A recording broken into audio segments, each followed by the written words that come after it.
Hey YouTubers, this is Nurse J at Nursing the Truth, and I hope everyone is having a great day. As always, Nurse J is always getting her hands into something, whether it's nursing at the hospital, cleaning house, or just getting the truth out there. So, between cleaning house, Xmas, happy holidays shopping, Nurse J wants to talk about the Annunaki. Who are these Annunaki? These are the gods that fell down from heaven onto earth that the Bible describes as the fallen angels, the Nephilim. So, really, what are the players in this? What are the players? And we're going to be talking about Enki and his lost book, per se. Now, I have read all of the Zechariah Stitch and Earth Chronicle books, Genesis Revisited, and I have skimmed over the lost book of Enki. Now, in the lost book of Enki, these were supposedly written in Enki's own words, and it says that the Anunnaki built the pyramids of Egypt as beacons for their new main spaceport on Earth after the old ones had been wiped out by the biblical Great Flood. So if this is the first time you've ever heard my channel or stopped in to see what's going on, the Anunnaki, yes, they were per se not responsible for the flood, but that's when the Antarctic ice sheet slipped away and they saw that the great deluge was going to happen. So, Enlil is your Yahweh, and he says, well, for Enki doing what he's doing and making a sort of a mess down here, we are going to all go with the destruction of mankind. But Enki, the Savior, the Satan, the Lucifer, said to Noah, which is your actual Zuasundra, build a boat. Put all the people on there and get the DNA seeds. Not animals per se.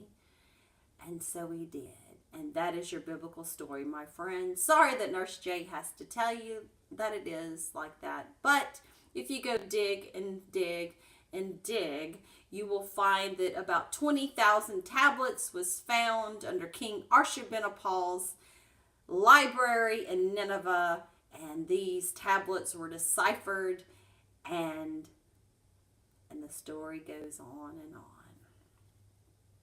So, it says that in the Sumerian tablets it is known as the deluge, and it was activated by Nibiru's passing, but not solely caused it. And it says that Nibiru was not necessarily seen as a huge object in the night sky, otherwise it would have been mentioned as such. Half the size, as big as or bigger than the moon, for example, it says. Let's see what else it is. Just before the deluge started, most of the Anunnaki returned to Nibiru, but some of them decided to stay, and those who remained watched the destruction from their celestial boats while encircling the earth. And that is true. And in the Sumerian tablets it said that Enki and Ninmah were crying, and Ishtar Anana was crying and saw that the humans were in the water and washing upon shore like dead flies.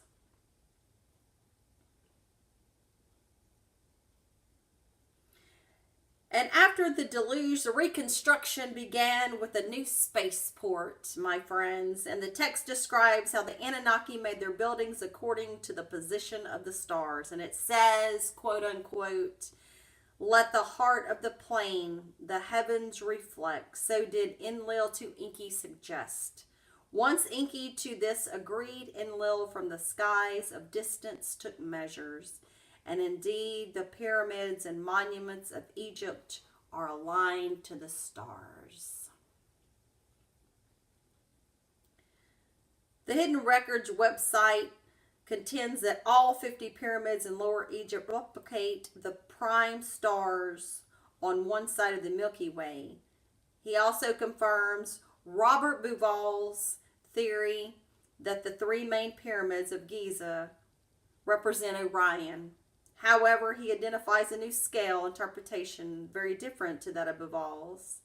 If one were to look for clues as to why the ancient Egyptians only represent one side of the Milky Way in their pyramid star map, what becomes evidence is that all the stars, except for one, are not sun-like.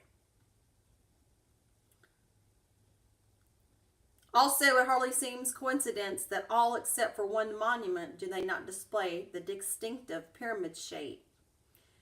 It is the obelisk-shaped sun temple of Ra near Abu Sir that exhibits this very unique scenario, and it turns out that the pyramids at Abu Sir represent the Pleiades, and that this nearby sun monument may explain the reason for the entire star map. A suitable mount he selected. The Mount of Way showing, example, most probably the famous Temple Mount of Jerusalem, he named it. A platform of stones, Achan but smaller than the landing place.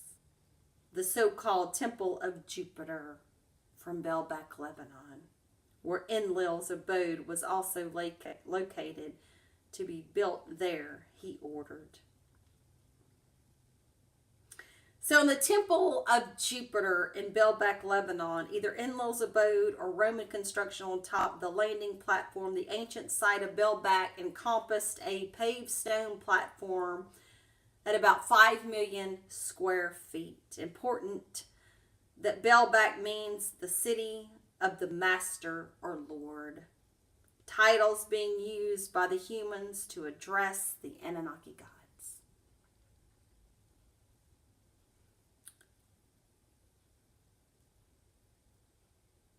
The author says, I must share some mind-blowing facts regarding the Baalbek site.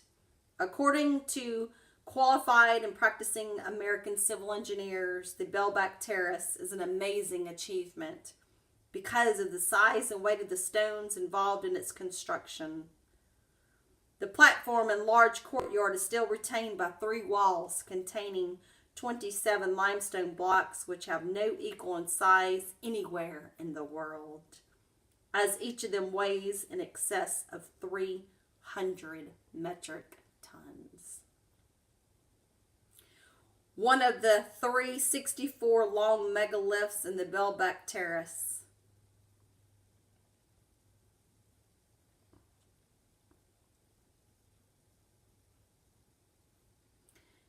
In its midst, a great rock was carved inside and out to house a new bond, heaven and earth it was made.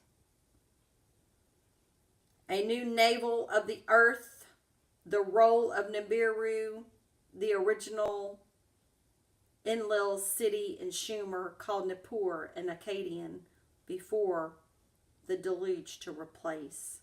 A new landing corridor for the ships coming from the outer space was also needed.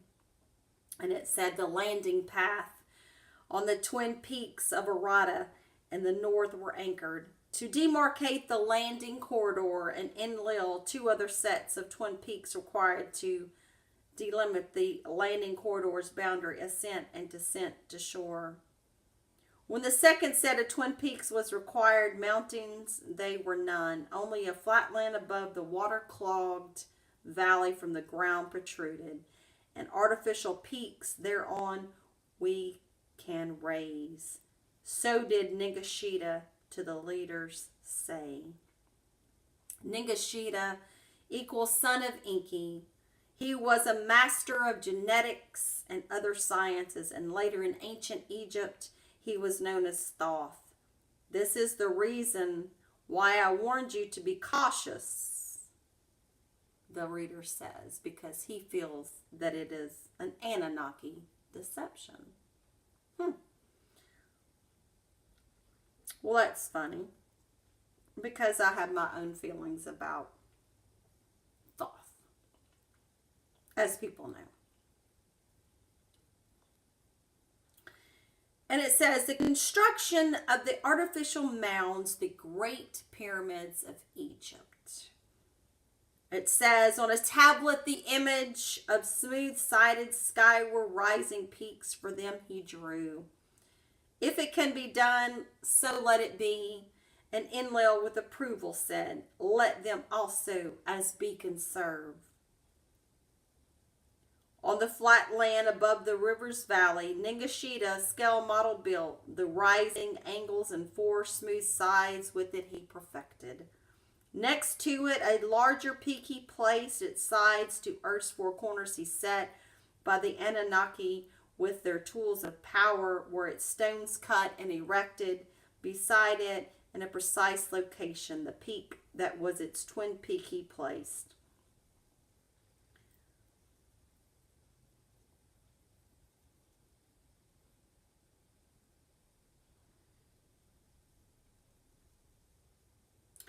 When this artful peak to the heavens rose to place upon it the capstone, the leaders were invited. Of Electrum, an admixture by Gibel, another son of Enki, in charge with metallurgy and maker of magical artifacts, fashioned was the apex stone made. The sunlight to the horizon it reflected by night like a pillar of fire. It was the power of all the crystals to the heavens in a beam, and it focused. According to different accounts, the pyramids had been covered in white limestone, and we can only imagine how beautiful they were, gleaming in the desert sunlight. Marcus Antonius, a Roman politician and general, described the Great Pyramid more than 2,000 years ago as shining like a precious jewel, while being visible from 100 miles. The Sumerian tablets describe the interior of the Great Pyramids. When the artful works by Ningishita designed were completed and ready, the Annunaki leaders, the great twin peak, entered. At what they saw they marveled. Ekur, house which like a mountain is, they named it. A beacon to the heavens it was. Then Enlil by his own hand the Nibiru crystals activated. Inside, eerie lights began to flicker, an enchanting hum, the stillness broke, and outside, the capstone all at once was shining brighter than the sun.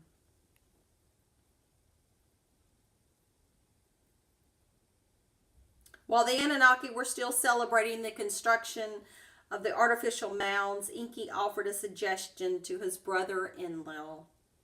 When in the future days it will be asked when and by whom was this marvel fashioned, let us beside the twin peaks a mountain create, the age of the lion let it announce.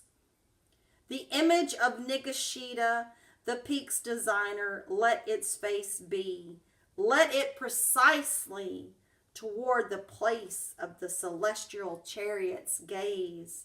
When, by whom, and the purpose, let it to future generations reveal. And Enlil agreed with Enki's suggestion and decreed, let the gazing lion precisely eastward facing with Ningishita's image be. Marduk, Enki's firstborn son and child, and his legal heir, was enraged of his father's and uncle's decision. He demanded for his image to be carved on the lion's face because the pyramids were situated on his domains. This stirred the other Anunnaki to ask for more domains and human slaves, and the ceremony was about to degenerate. Ninba, a half-sister of Enki and Enlil, intervened and proposed a fair spread of lands and human slaves among the ruling Annunaki. The proposal claimed or calmed everyone down for the moment, but eventually led to many infamous wars, this time acknowledged by our history. Marduk received the lands known to us today as ancient Egypt, where he was later worshipped as Ra. So that is part one of the series of the Anunnaki gods and the building of the pyramids.